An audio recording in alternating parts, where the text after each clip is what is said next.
Hi everyone, this is Mansi Khanna, and today we are going to discuss two prominent questions that I usually come across.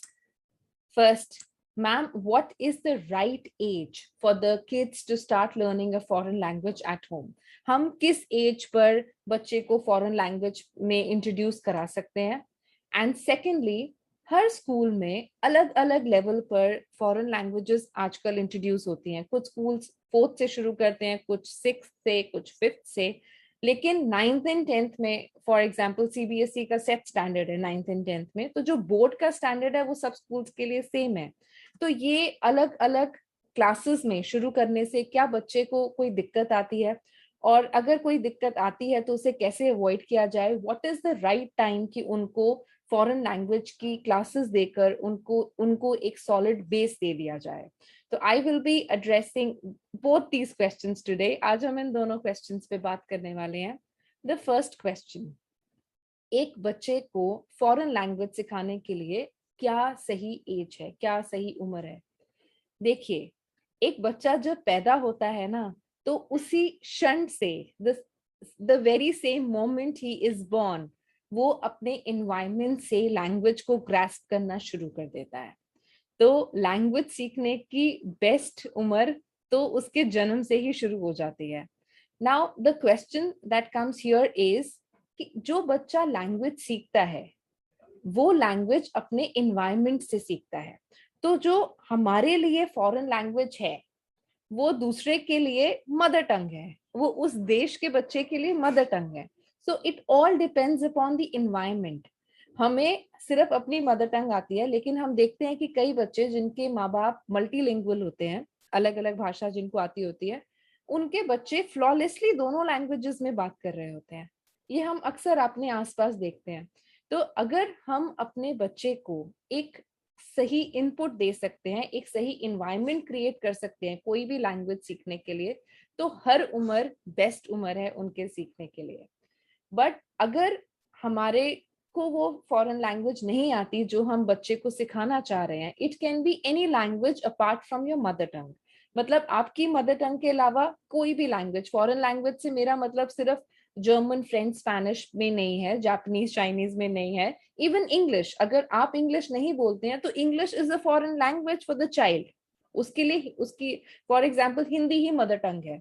तो even जब हम ये बात करते हैं कि जब हम इन्वायरमेंट नहीं दे पाते अपने बच्चे को उस लैंग्वेज का, तो उस केस में हम किस एज पर शुरू करें? तब हम उस केस में क्लास 1 ऑनवर्ड्स, जैसे जब हमारे बच्चे को, अब हिंदी और इंग्लिश में अब हम कंसिडर करते हैं क्योंकि हिंदी और इंग्लिश पे बहुत जोर होता है हमारे इंडिया में शुरू से ही. तो क्लास 1 में आप देखोगे हिंदी और इंग्लिश की ग्रामर इंट्रोड्यूस हो जाती है. तो जब ये ऑलरेडी एक या दो लैंग्वेज की ग्रामर से वो एक्वेंट हो जाता है कि ऐसे ग्रामर रूल्स चलते हैं, अभी तक उसने ग्रामर रूल्स नहीं सीखे हैं, अभी तक बच्चा उस लैंग्वेज में ग्रो किया है. तो जब से उसको ग्रामर की थोड़ी बहुत समझ आनी शुरू होती है, अच्छा ये नाउन्स होते हैं, वर्ब्स होते हैं, जब उसको वो टर्म्स पता चलती हैं अपनी मदर टंग में, अपनी लैंग्वेज में जो उससे जिससे वो कंफर्टेबल है, उसके बाद उसको हम दूसरी लैंग्वेज पे इंट्रोड्यूस कर सकते हैं. वो फिर राइट एज है उस बच्चे के लिए, मतलब class 2 onwards I would say कि एक ठीक एज है कि आप उसको बेसिक दूसरी किसी भी लैंग्वेज का इंट्रोड्यूस कर सकते हैं. तब वो थोड़ा बहुत समझने की उसमें क्षमता आ चुकी होती है कि दूसरी लैंग्वेज में अच्छा ये ग्रामर होती है, ये टेंसेस, वर्ब्स वगैरह, ये सब उसको समझ आना शुरू हो जाता है.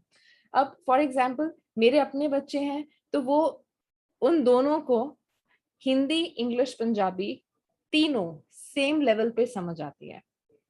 इक्वल लेवल पे आप कोई भी कमांड देंगे तीनों लैंग्वेज में उनको समझ आएगा. बट यस, मेरी जो बड़ी बेटी है उसको मैंने फ्रेंच क्लास 1 से ही इंट्रोड्यूस करनी शुरू कर दी थी. When she turn 5 years old, तो मैंने उसको कुछ कुछ इनपुट देना शुरू कर दिया था. तो now she is doing the basics of the language and उसको अब वो भी समझ आती है.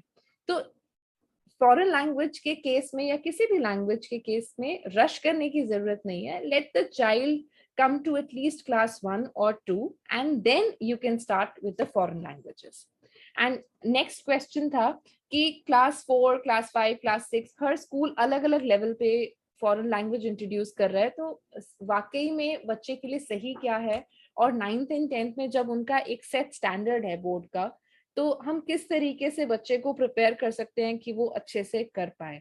अब फॉरेन लैंग्वेज चूज करनी है या नहीं करनी है, इस पे मेरी एक सेपरेट वीडियो है, अगर आपने नहीं देखी है तो आप देख सकते हैं। I will put the link in the description. और अभी हम इस क्वेश्चन पे बात कर रहे हैं कि yes, what is the right age. See, जितनी जल्दी, मैंने आपको बताया, जितनी जल्दी आप इंट्रोड्यूस कर सके, जब उसको दूसरे लैंग्वेज में ग्रामर पे वो इंट्रोड्यूस हो चुका है, तो आप उसको फॉरेन लैंग्वेज कभी भी इंट्रोड्यूस कर सकते हैं। तो जितनी जल्दी करेंगे वो उतना आसान होता जाएगा लैंग्वेज को बिल्डअप करना, क्योंकि जितनी जल्दी करेंगे तो ऑब्वियसली हम स्मॉलर स्टेप्स लेंगे।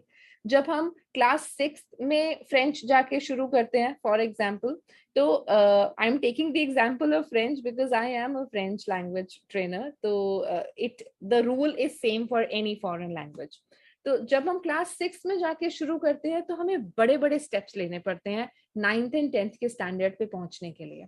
तो जब हम जल्दी शुरू करेंगे class 4th onwards, class 3 onwards, class 2 onwards, तो छोटे छोटे स्टेप्स से प्रोग्रेस बहुत ज्यादा बढ़ जाती है। तो आई होप कि मेरी इस वीडियो से आपको काफी क्लैरिटी मिली होगी अपने क्वेश्चंस के लिए कि what is the right age. And yes, class 2 3 onwards it is the right time to introduce your child. अगर आपने डिसाइड कर लिया है कि बच्चे को कौन सी लैंग्वेज आगे करानी है, तो क्लास 2 3 ऑनवर्ड्स आप उसको उस लैंग्वेज पे इंट्रोड्यूस करा सकते हैं, उसको बेसिक्स करा सकते हैं। That is going to go a long way. Thank you so much, everyone.